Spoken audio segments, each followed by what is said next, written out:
será predicado este evangelio en todo el mundo, y entonces vendrá el fin.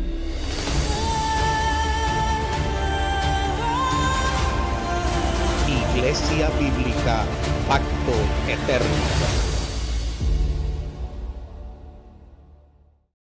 5, versículo 25 al 27. Dice así la palabra de Dios: Maridos, amen a sus mujeres, así como Cristo amó a la iglesia y se dio él mismo por ella, para santificarla, habiéndola purificado por el lavamiento del agua con la palabra, a fin de presentársela a sí mismo una iglesia en toda su gloria, sin que tenga mancha ni arruga, ni cosa semejante, sino que fuera santa e inmaculada. Amantísimo Dios y Padre de nuestro Señor Jesucristo, tú que nos has bendecido con toda bendición espiritual en los lugares celestiales en Cristo Jesús, te damos todas las gracias, Señor. Gracias por este día, gracias por tus misericordias, Señor. Nosotros debemos ver el domingo, Señor, como ese día en que tú has agendado para que nosotros estemos adorándote, exaltando tu santo nombre, bendiciéndote a ti, Señor. Es un día, Señor, donde nosotros podemos contemplar la faz de Jesucristo a la luz y a través de la predicación de tu palabra, Señor. Es un día, Señor, donde nosotros podríamos imaginar en nuestras mentes, Señor, cómo el cielo se abre para tú estar dispuesto, Señor, para nosotros y poder adorarte. Es un día, Señor, en el que tu Santo Espíritu se mueve entre nosotros, Señor. Obra en medio de nosotros. Es un día en que tú nos capacitas, nos alimentas, nos santificas, Señor. Y es un día que tú también salvas. Así que yo te ruego, Señor, que si aquí hay alguien que no conoce de ti, tú puedas salvarle hoy, Señor. La razón del por qué yo creo que tú puedes salvar, Señor, es porque Cristo no ha regresado por segunda vez. Así que confío, Señor, en que sea tu palabra expuesta fielmente, la única que puede salvar, Señor. La única que tiene poder para convertir corazones.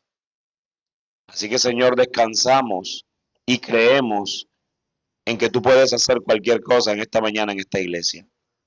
Te doy las gracias a la Iglesia Bíblica Pacto Eterno, Señor, por su pastor y por todos los que se congregan en este lugar. Bendice, Señor, a tu pueblo y ten misericordia de mí y de todos los que me escuchan. Yo te lo pido, Señor, y ayúdame aún en medio de mi debilidad, porque ciertamente yo confío más en tu poder que en mi fuerza, Señor. Porque en mi debilidad tu poder, Señor, se manifiesta y tu gracia es suficiente, Señor. Así que bendice tu palabra, Señor, yo te lo pido. En Cristo Jesús. Amén y amén.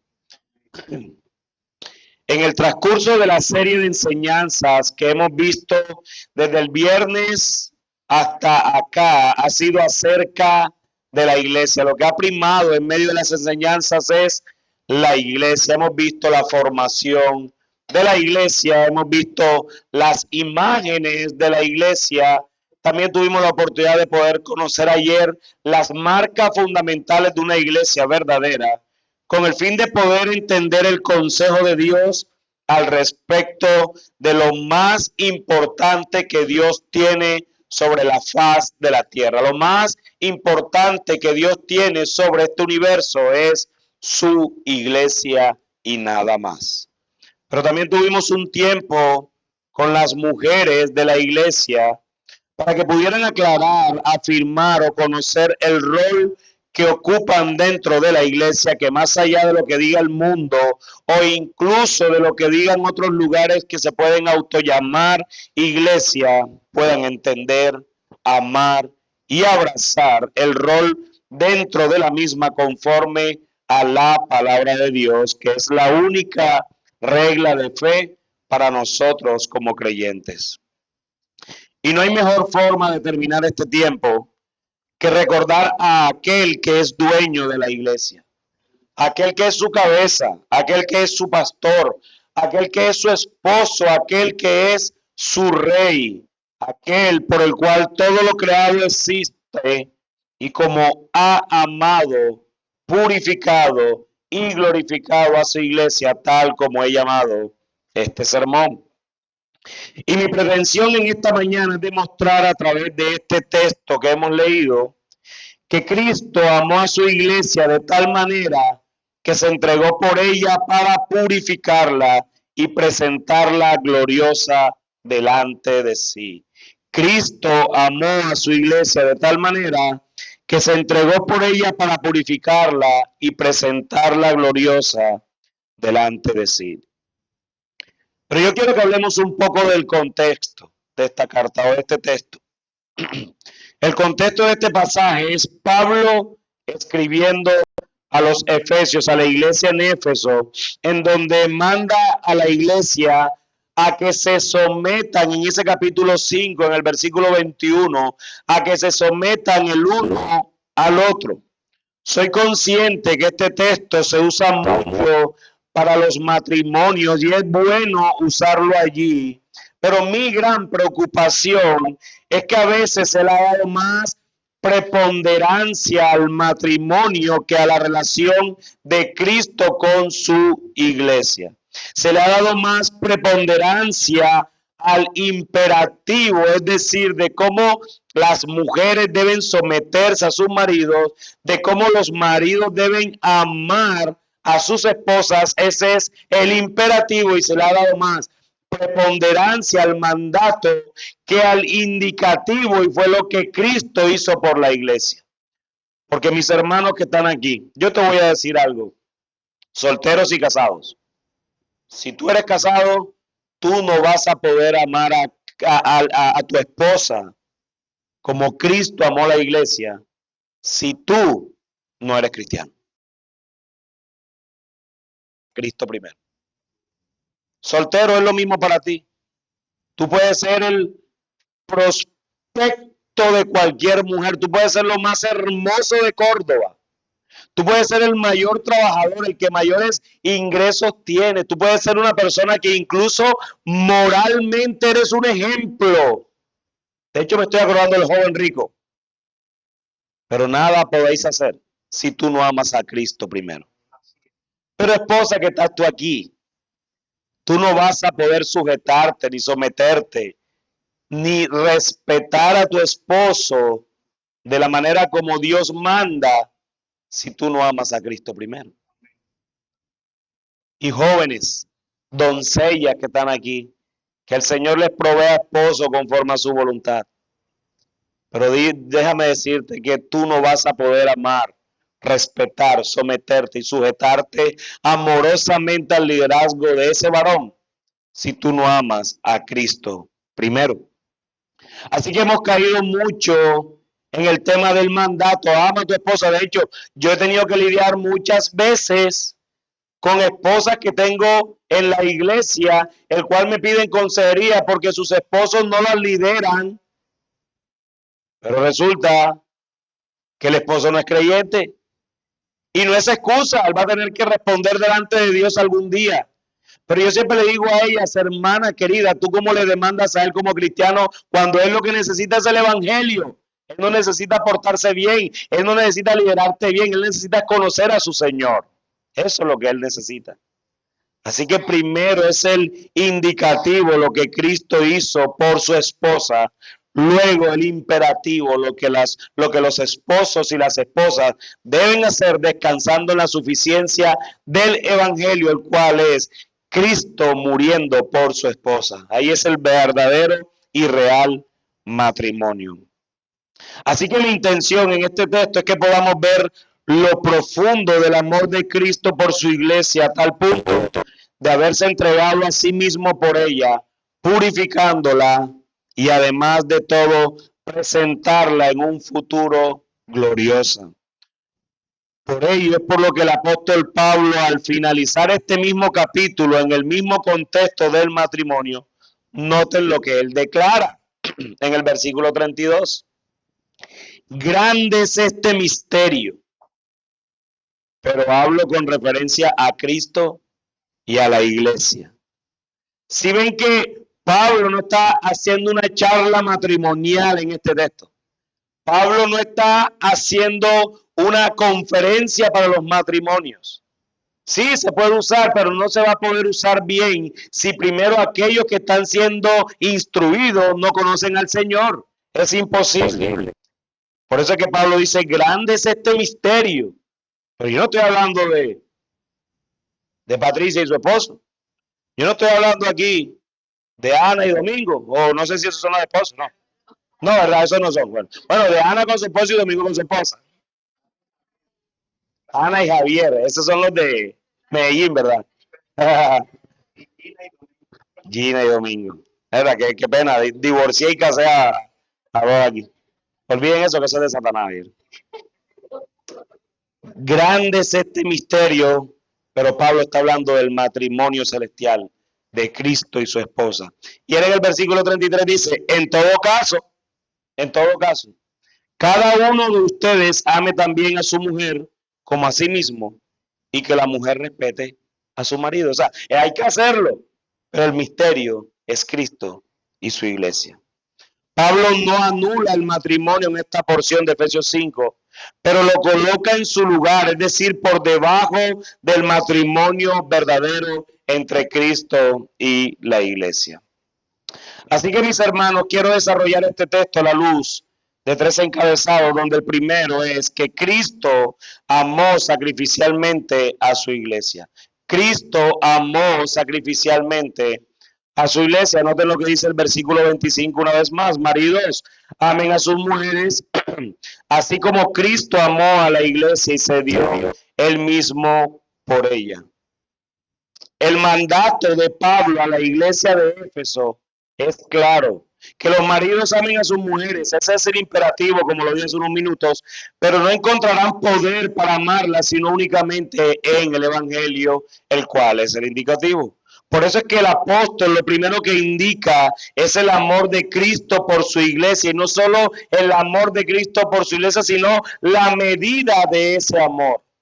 Es importante reconocer que aquí estamos tratando con esta hermosa palabra del griego para amor, que es el ágape. Yo sé, me imagino que esa palabra ya la han escuchado muchas veces. Muchas iglesias la utilizan para dar títulos a actividades que hacen. Vamos a tener un ágape cristiano, y eso está bien, eso no está mal.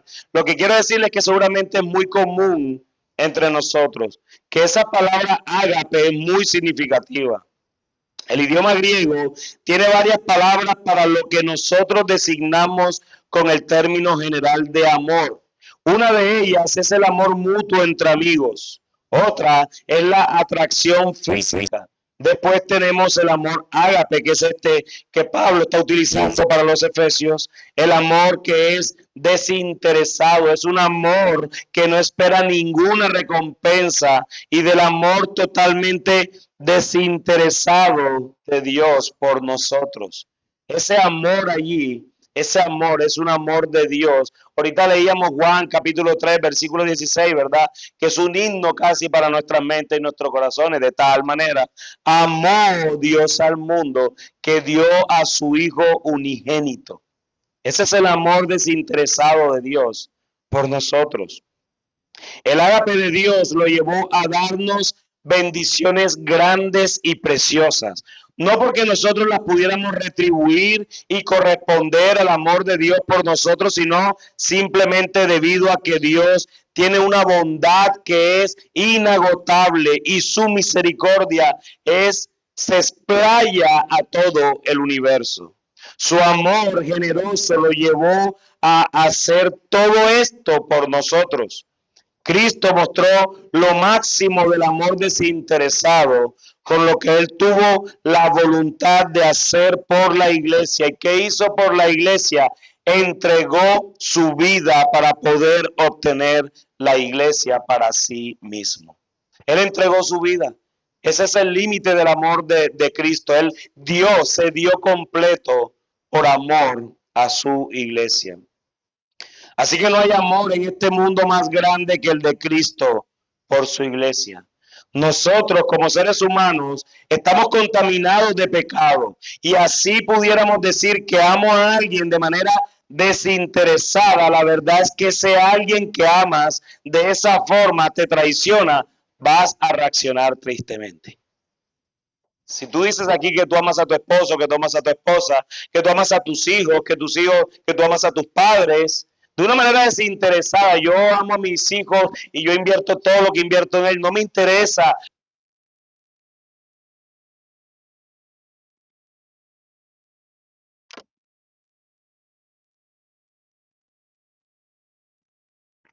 ¿Quieres sabotear?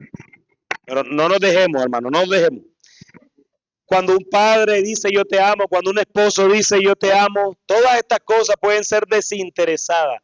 Pero ¿qué pasa cuando ese hijo por cualquier razón nos traiciona? ¿Qué pasa cuando esa esposa por cualquier razón nos traiciona? Y cuando hablo de traición, no estoy hablando, no pienses en lo más extremo, pienses en lo sencillo, en el diario. Cuando tú esperabas algo de tu esposa o de tu esposo al llegar a casa y no pasó. Dime si a ti no te entristece. Claro que sí. ¿Por qué? Porque estamos contaminados de pecado. Ahora bien, si yo te preguntara a ti hoy, si tú eres creyente, si tú has confesado a Cristo, y yo te preguntara ahora mismo, ¿tú qué crees o qué crees de qué cara tiene Dios ahora mismo por ti, por todo lo que tú hiciste ayer? No me tienes que decir. Solamente piensa en tu mente. ¿Qué cara tiene Dios ahora mismo por ti, por todo lo que hice ayer? Y tú sabes lo que hiciste ayer. Y Dios sabe lo que tú hiciste ayer. Incluso tus pensamientos. Incluso los deseos que no llevaste a cabo. Dios los conoce. Y ya eso es pecado en contra de su santidad. ¿Qué cara tuviera Dios ahora mismo si tú pudieras imaginarse eso? Algunos pueden decir, no, Dios tiene que estar decepcionado de mí. No, Dios tiene que estar amargado contra mí. Yo creo que Él quiere tirar toda su ira contra mí.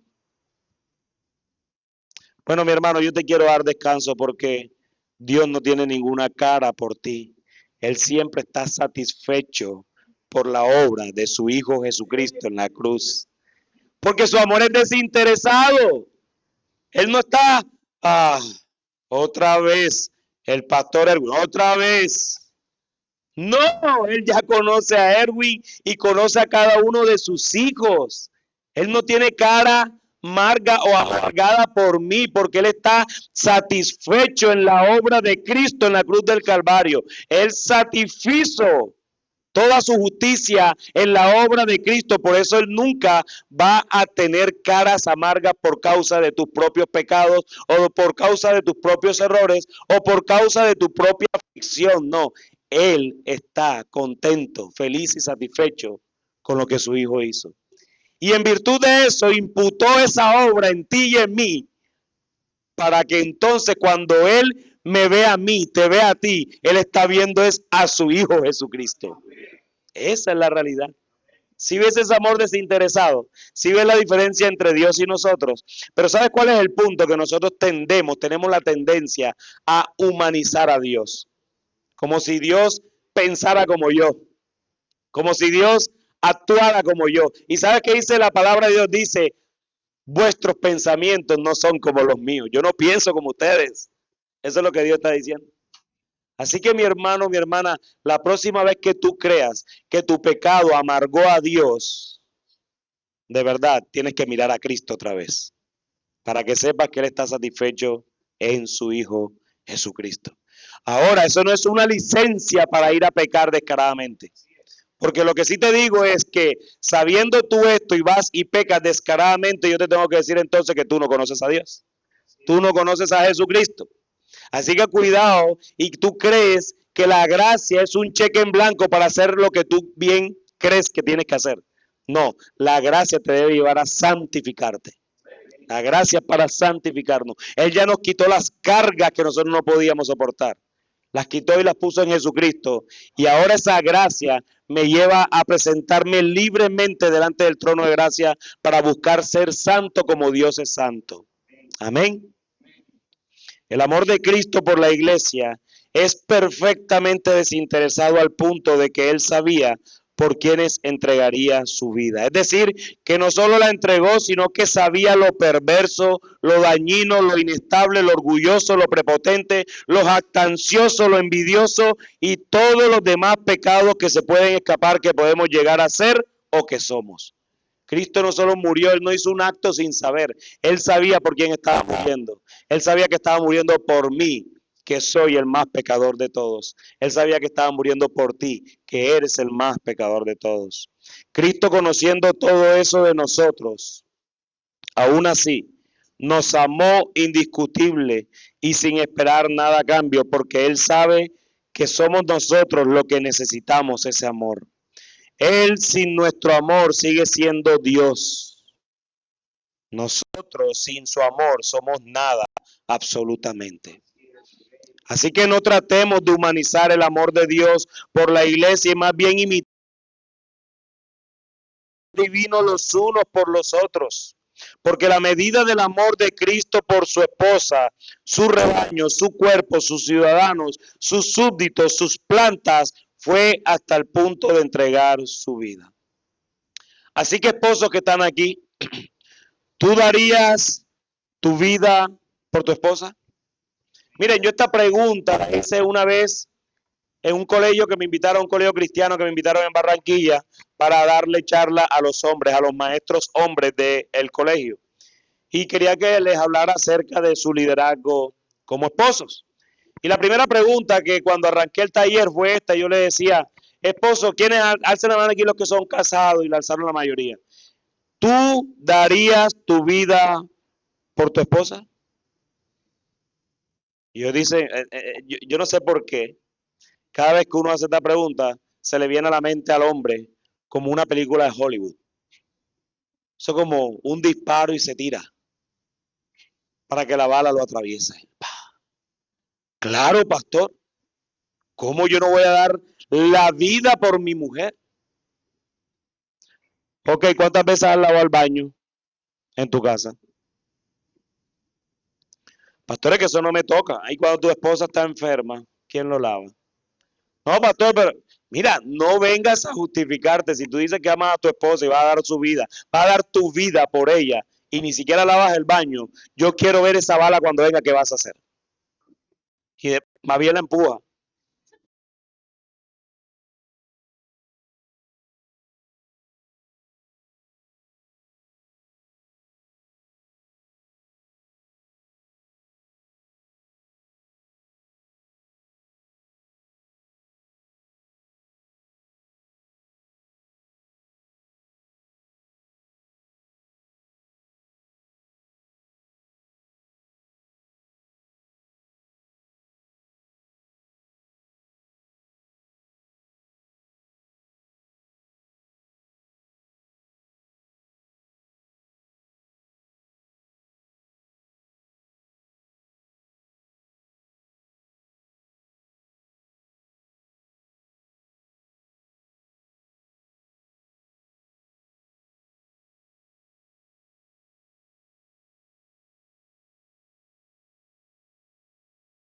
¿Cuántas veces has estado tú allí en tus pensamientos y comienza eso que a ti te gusta, llámese el deporte, llámese una película, estás en tu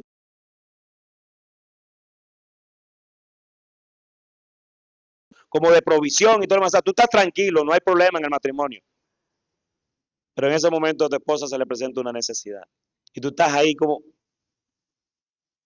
¿cuántas veces en tu pensamiento han pasado? Pero ¿por qué ahora? No puede ser cuando se acabe. Porque además las esposas, ustedes tienen algo y de verdad que se lo tengo que decir. Ustedes no solo dicen cómo, ustedes no solo piden que haga uno las cosas, sino que quieren que uno las haga como ustedes dicen que ustedes las hacen. Eso es increíble. Y yo, pero si tú quieres que yo las haga, pues hazla tú, porque yo no las hace como tú las haces. Nada más me pasa a mí. Y eso está bien, es que ustedes son diferentes, ustedes están en el detalle, nosotros somos prácticos. Y si no recibimos esa instrucción, hacemos una desfachatez completa. Pero el punto aquí es que cuántas veces nos hemos hecho de la vista gorda. Decimos dar la vida por ella, pero a veces en la cotidianidad no damos ni un paso para servirles. Bueno, Cristo, sabiendo cómo éramos nosotros de pecadores, porque Él sí sabía por quién iba a morir. Tal vez tu esposa no sabía con quién se iba a casar. Tal vez tú no sabías con quién te ibas a casar todavía. Pero Cristo, sabiendo que éramos nosotros de pecadores, que merecíamos el infierno completamente, conociéndonos verdaderamente y sabiendo que somos peores de lo que nosotros mismos creemos ser, aún así entregó su vida por nosotros. Mis hermanos, si somos amados por Cristo como iglesia, ¿qué pasa cuando un hermano peca contra ti? ¿Qué pasa cuando tú pecas contra un hermano? ¿Qué pasa cuando un hermano no te saludó? ¿Qué pasa cuando el pastor no te dijo nada hoy? ¿Qué pasa cuando un hermano o una hermana no vino a la iglesia un día como hoy? Si Cristo lo ha amado con amor eterno, ¿quién eres tú y yo para no hacerlo de igual manera? Si Cristo lo ha perdonado para siempre, ¿quién soy yo para no perdonarlo? Si Cristo, que lo conoce mejor que yo, lo había salvado, ¿quién soy yo para condenarlo? Ese amor ágape de Dios a su iglesia es la fuente del amor ágape de los unos con los otros y por supuesto de las esposas hacia sus esposos, de acuerdo con el contexto de este pasaje, o de los esposos hacia las esposas. Pero Cristo no solo amó sacrificialmente a su iglesia, sino que en segundo lugar, Cristo purifica continuamente a su iglesia. Cristo purifica continuamente a su iglesia. Noten lo que dice el versículo 26.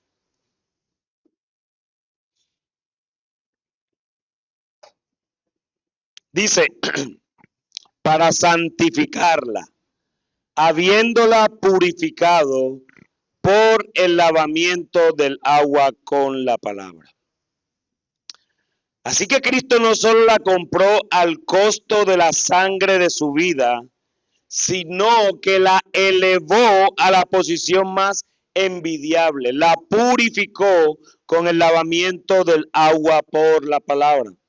A través de los medios de gracia, la palabra y las ordenanzas, que son el bautismo y la Santa Cena, la limpió de sus muchas transgresiones, perdonó su pecado, tranquilizó su conciencia, le otorgó la paz con Dios y garantizó la seguridad que tendría estando en sus manos protectoras.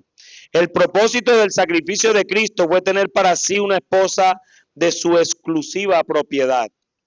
La iglesia es de Cristo y cada miembro es suyo en forma individual.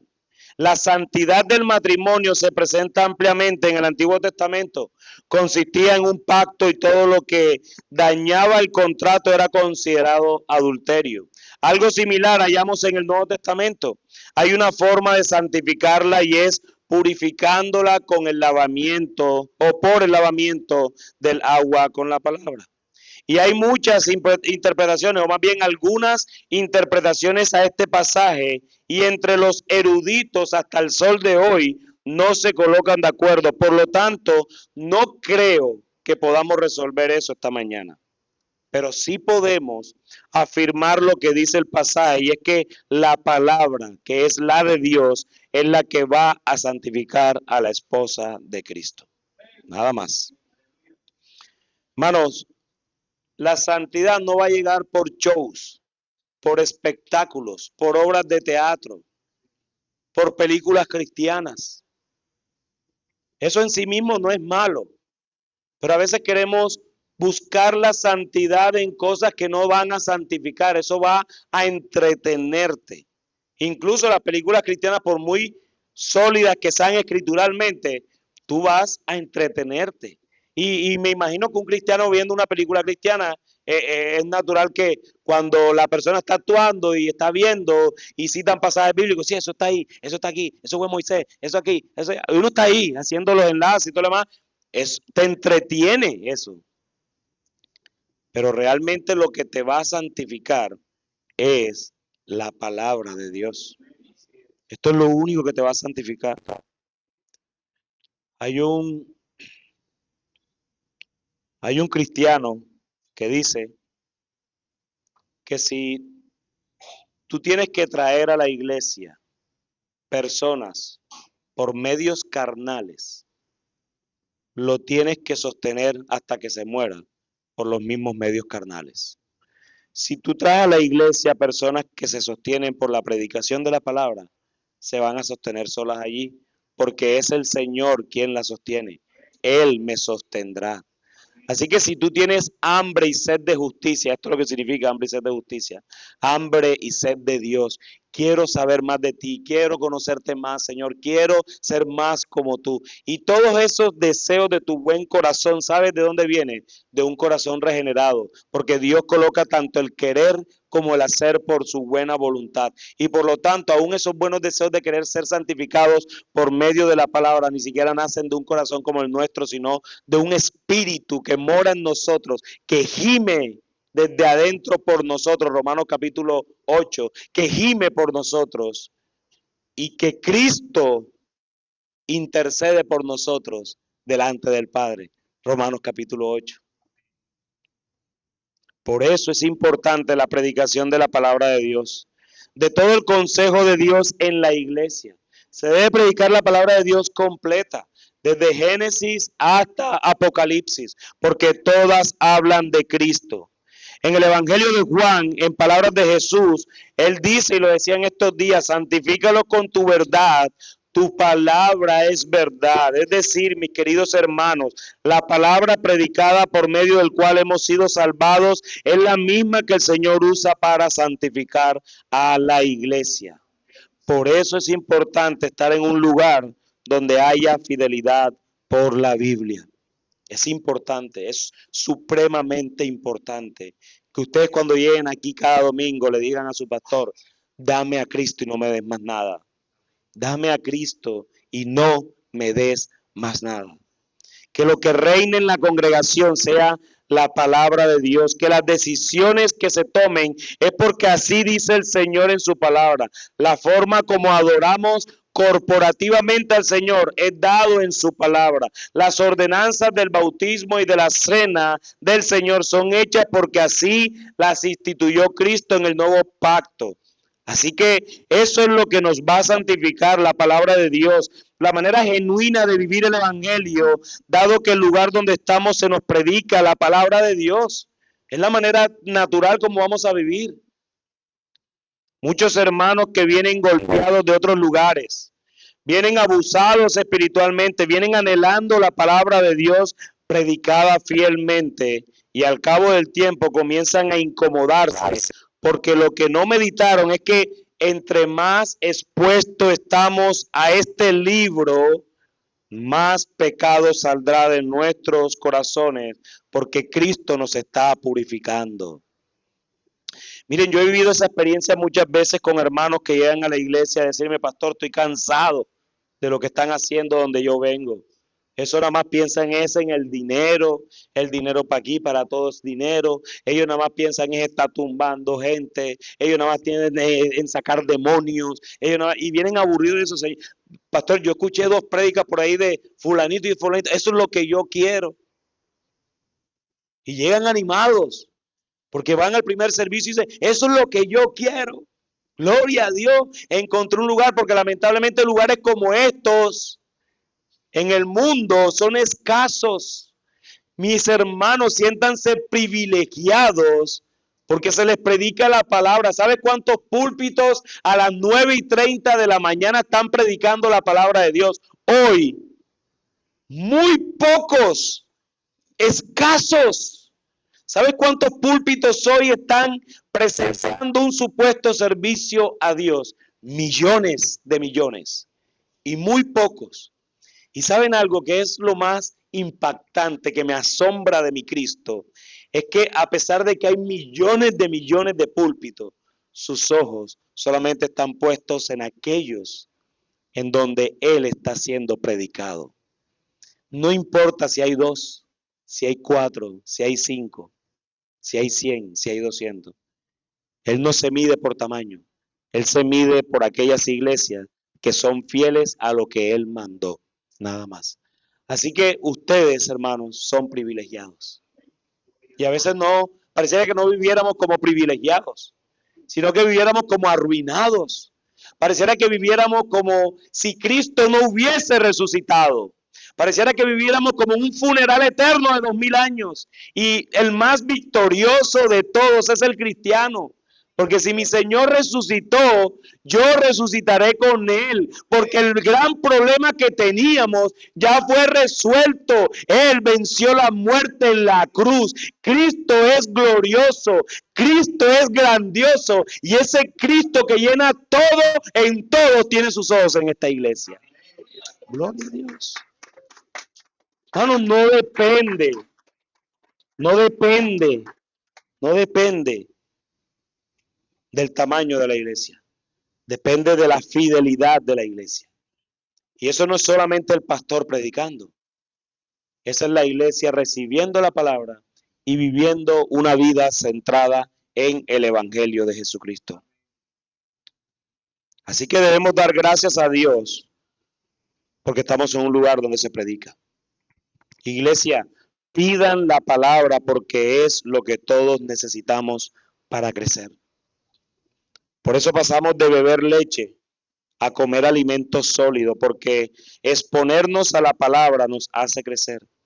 Cristo nos purifica cada vez que nos exponemos a este libro y sobre todo reunidos en la asamblea que ha sido convocada por Dios desde los cielos cada domingo para que su nombre sea exaltado y adorado por todos los que estamos aquí.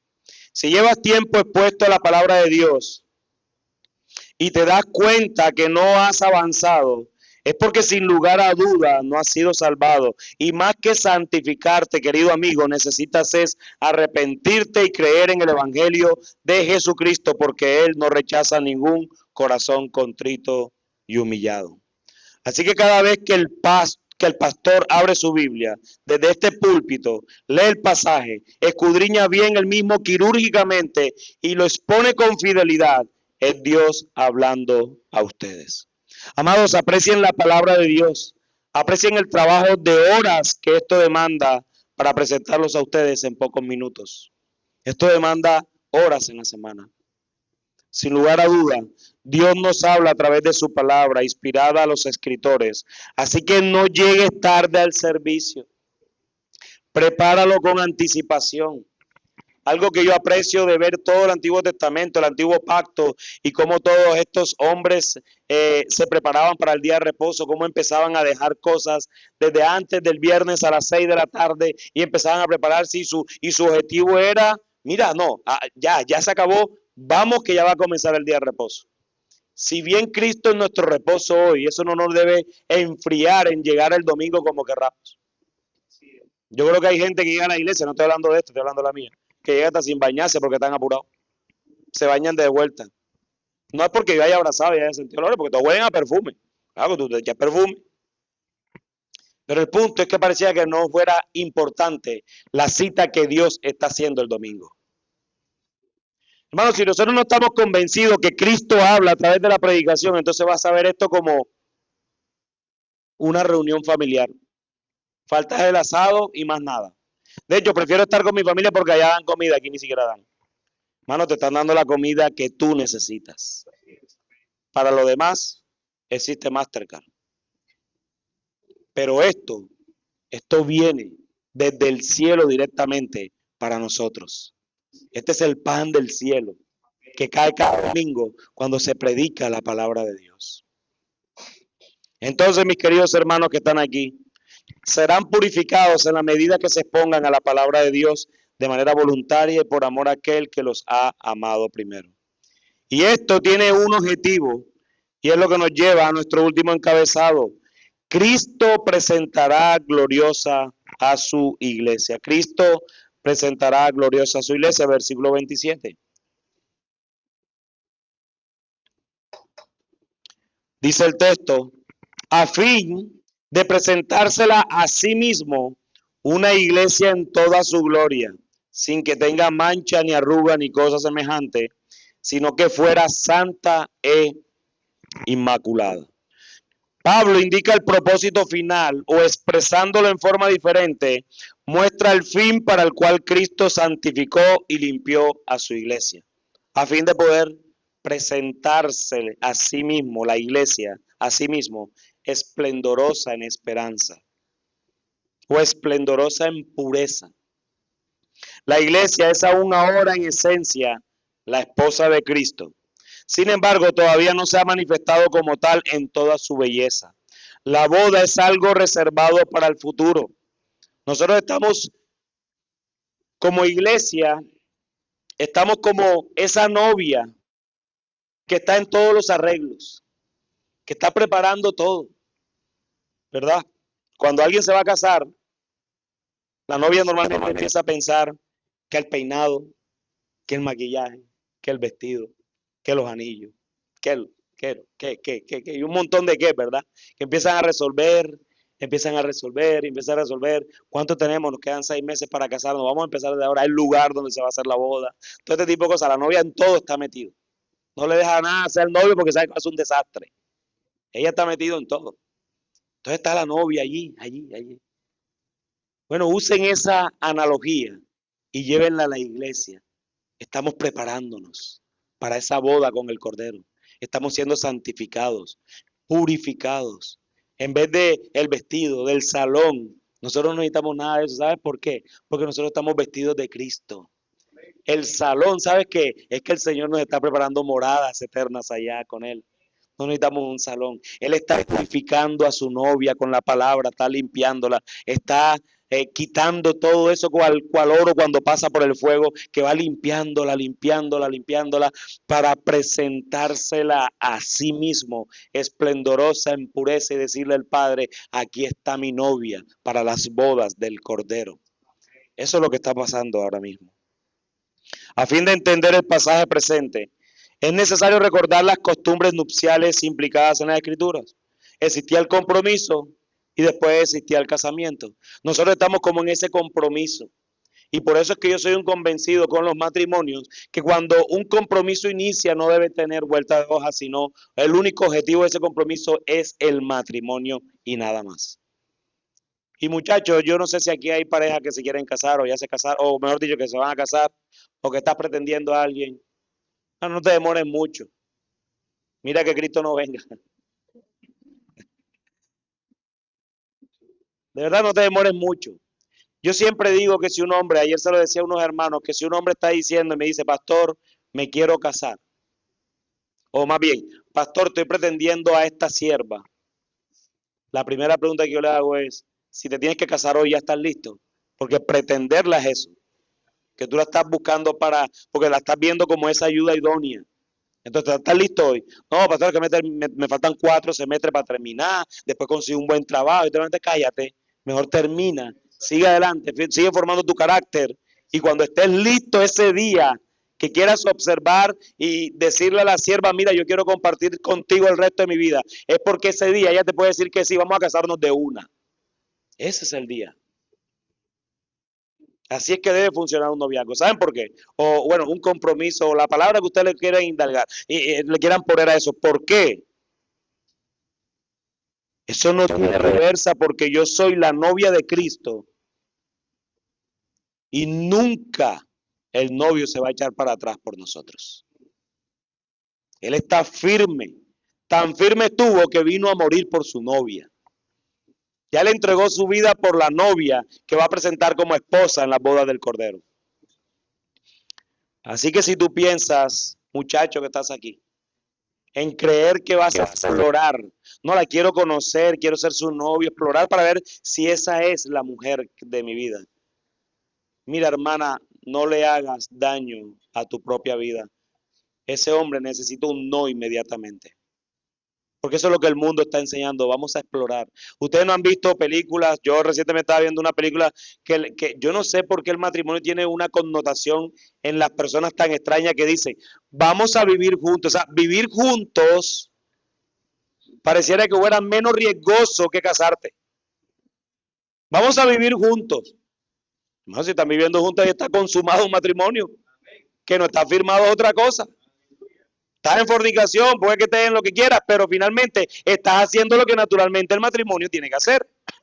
Y el punto es, yo no entiendo cómo un hombre puede decirle a una mujer, vamos a probar para ver si esto funciona. Mano, si tú vas con eso, es porque tú no has entendido completamente el Evangelio, que el Evangelio te muestra que Jesús te conocía a ti, que eres la novia, lo perverso que tú eres, y decidió morir por ti. Eso es lo que hace un hombre cuando decide casarse. Yo no sé, no voy a conocer toda tu vida ahora. Yo llevo 21 años de casado y todavía hay reacciones que yo no conocía. Y estoy seguro que mi esposa ve reacciones de mí que ella no conocía. El punto es que ella decidió, ella tomó la decisión de casarse conmigo. Yo tomé la decisión de casarme con ella y ahora amo mi decisión todos los días. Eso es lo que pasa en el matrimonio. Y le dije que no iba a hablar de matrimonio, pero es que esto es un matrimonio. Cristo decidió morir por nosotros y amó su decisión eternamente. Y aquí estamos nosotros como esos novios, como esa novia que se presentará al Cordero.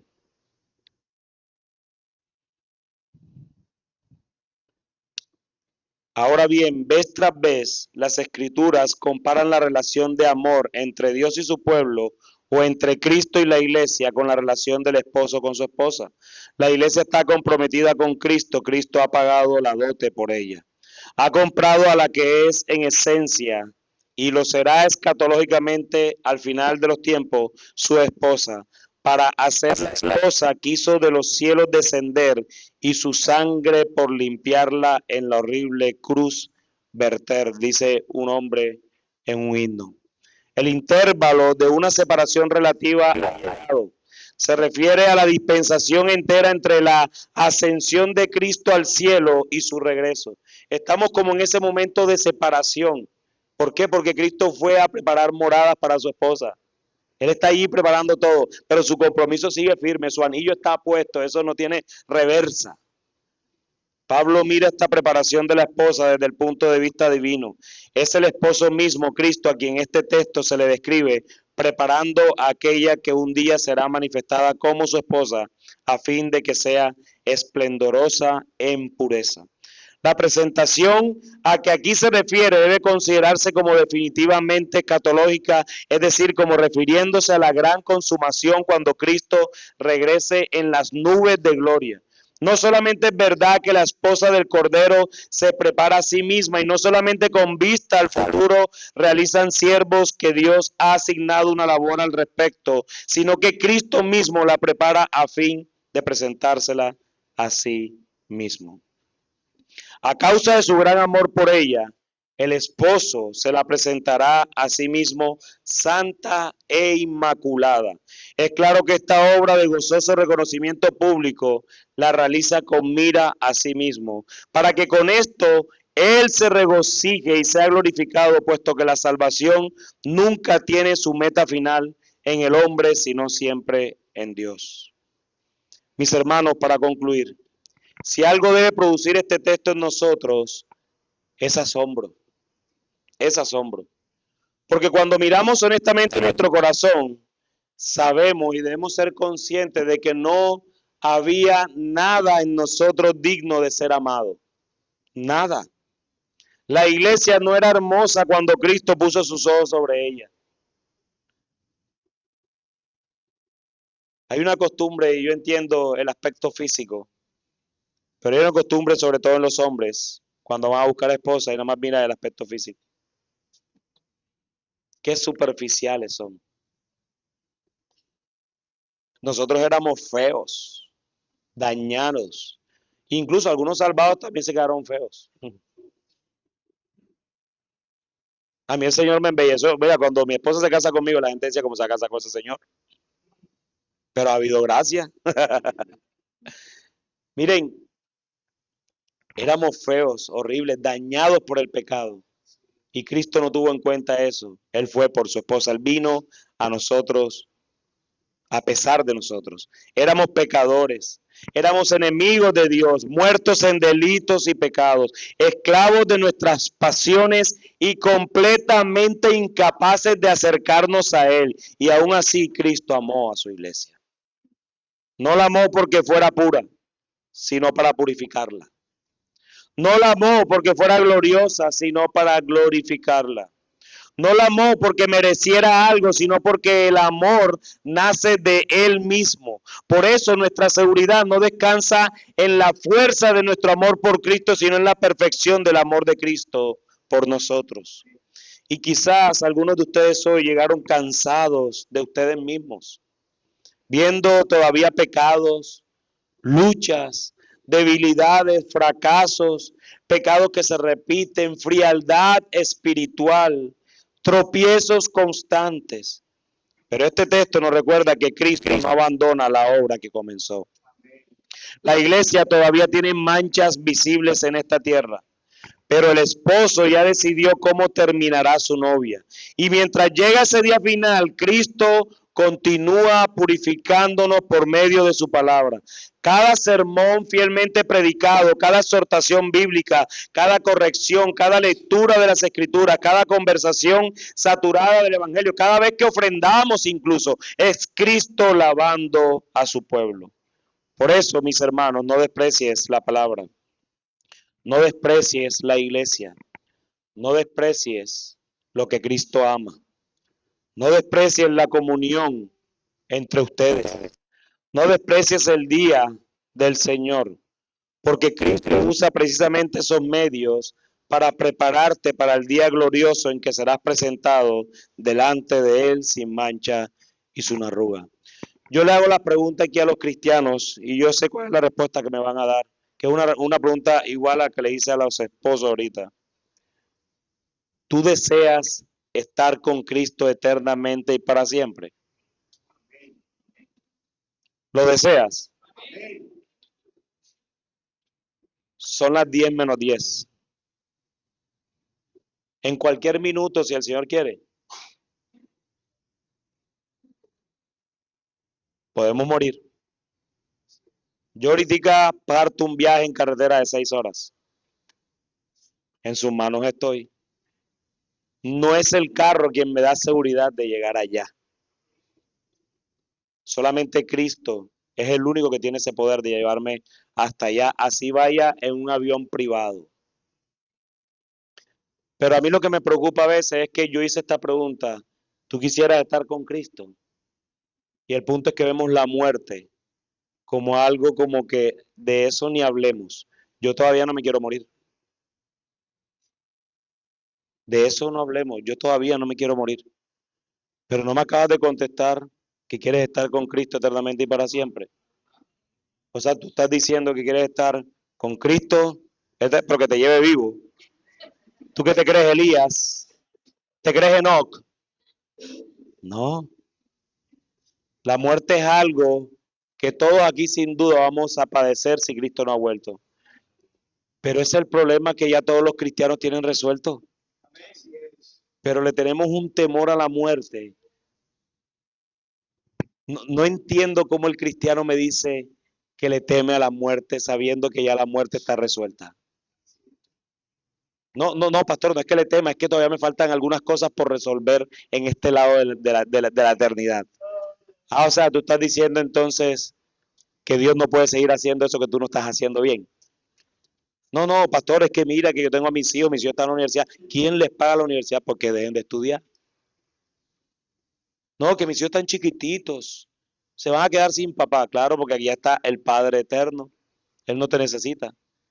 Recuerda que tus hijos y los míos no son ni tuyos ni míos, son del Señor. Recuerda que tu trabajo te lo da el Señor. No, pastor, pero yo cómo voy a morir si la empresa depende de mí. La empresa depende de Dios nada más. Todo lo creado es del Señor. Así que, mi querido hermano, más que estar pensando en si te vas mañana, si te vas hoy, vive tu presente y vívelo por amor a Cristo y vívelo y aprovecha los espacios que tienes para poder disfrutar con aquellos que vas a disfrutar de la eternidad cuando Cristo esté entre nosotros. De verdad. Y si hoy hay alguien aquí que todavía no pertenece a Cristo, este pasaje también es una invitación para ti. Porque fuera de Cristo no existe purificación verdadera. Puedes intentar mejorar tu vida, puedes corregir ciertos hábitos, aparentar moralidad o religión, pero jamás podrás limpiarte del pecado por tus propios medios. Jamás. La iglesia no fue purificada por esfuerzos humanos, sino por la sangre de Cristo. Y quizás tú has vivido lejos de Dios creyendo que tu pecado es demasiado grande, que has ido demasiado lejos o que Dios jamás podría recibirte. Pero amigo, mira, lo que hace Cristo con su iglesia, toma pecadores inmundos y los convierte en esposa santa. Tú no tienes que mejorar tu vida para venir a Cristo, amigo. Yo no sé aquí quiénes son cristianos y quiénes no. Y yo no me quiero ir de aquí sin primero hablarles de Cristo. Yo no sé quiénes son cristianos aquí o no. El Señor examina tu corazón y tú examina tu corazón. Lo que sí sé es que estás aquí porque providencialmente el Señor te trajo aquí para que escuchara su palabra. No para que escuchara la palabra de aquel predicador que viene de Barranquilla. Hay que atenderlo porque viene de Barranquilla. No soy yo. No me mires a mí. Yo no tengo nada que ver con eso. Tu salvación depende del Señor. Yo lo único que quiero es hablarte de Cristo. Mira, amigo, y no creas que tú tienes que mejorar tu vida para acercarte al Señor. Porque la palabra de Dios claramente dice en Romanos, que están predicando aquí, que el Señor justifica al impío. Tú necesitas haber mejorado tu vida. Tú eres un impío y seguirás siendo un impío si el Señor no te justifica. De hecho, el ser lo peor que tú te crees y por eso te da miedo acercarte a un Dios santo, es lo que necesitas para acercarte a ese Dios santo. Porque ese Dios santo también es un Dios que ama al mundo de tal manera que entregó a su Hijo por él, para que todo aquel que en él crea, en ese Hijo que él entregó, no se pierda, mas tenga vida eterna. Así te das cuenta que la salvación no depende de ti, la salvación es del Señor. Así que es el poder del Evangelio. Cristo murió y resucitó precisamente para salvar pecadores. No vino por personas sanas espiritualmente, sino por culpables. No vino por justos, sino por rebeldes que necesitan reconciliación con Dios. Pero también debes entender algo. Un día Cristo vendrá por su iglesia gloriosa y los que permanezcan fuera de él permanecerán eternamente separados de su reino. Así que, amigo, hoy todavía hay gracia. Amigo, hoy todavía hay misericordia, hoy todavía la puerta está abierta. Amigo, ven a Cristo, arrepiéntete de tus pecados, cree en el Evangelio, descansa en aquel que puede limpiarte completamente. Y si vienes a Él con fe, descubrirás que este Cristo glorioso no rechaza al pecador arrepentido, sino que recibe, perdona, purifica y hace parte de su pueblo para siempre. Amén. Que el Señor bendiga su palabra. Vamos a orar. Bendito Dios, te damos gracias, Señor. Gracias porque tú eres bueno. Gracias por tu palabra, Señor. A ti sea toda la gloria y toda la honra, Señor. Ahora yo te ruego, Señor, que tú bendigas tu palabra en nuestros corazones, Señor. A tu pueblo para que nos santifique y nos purifique, Señor. Y aquellos que no conocen de ti en este lugar, Señor, para que tú tengas misericordia y también les salves, Señor. Yo no conozco los corazones, Señor, pero tú sí. Y no es necesario que yo los conozca porque tú sí los conoces. Y tú eres el dueño de tu salvación, así que rogamos, Señor, que tú te derrames en más misericordia para aquellos que no conocen de ti en este lugar. Padre, gracias por tu palabra. Gracias porque me has permitido predicarla a pesar de mis debilidades, Señor. Y si ahora se me va la voz para siempre, Señor, estaré agradecido contigo de esa manera. Así que gracias, Señor. Te alabamos y te glorificamos en Cristo Jesús, en el poder del Espíritu Santo, Señor. Amén y amén.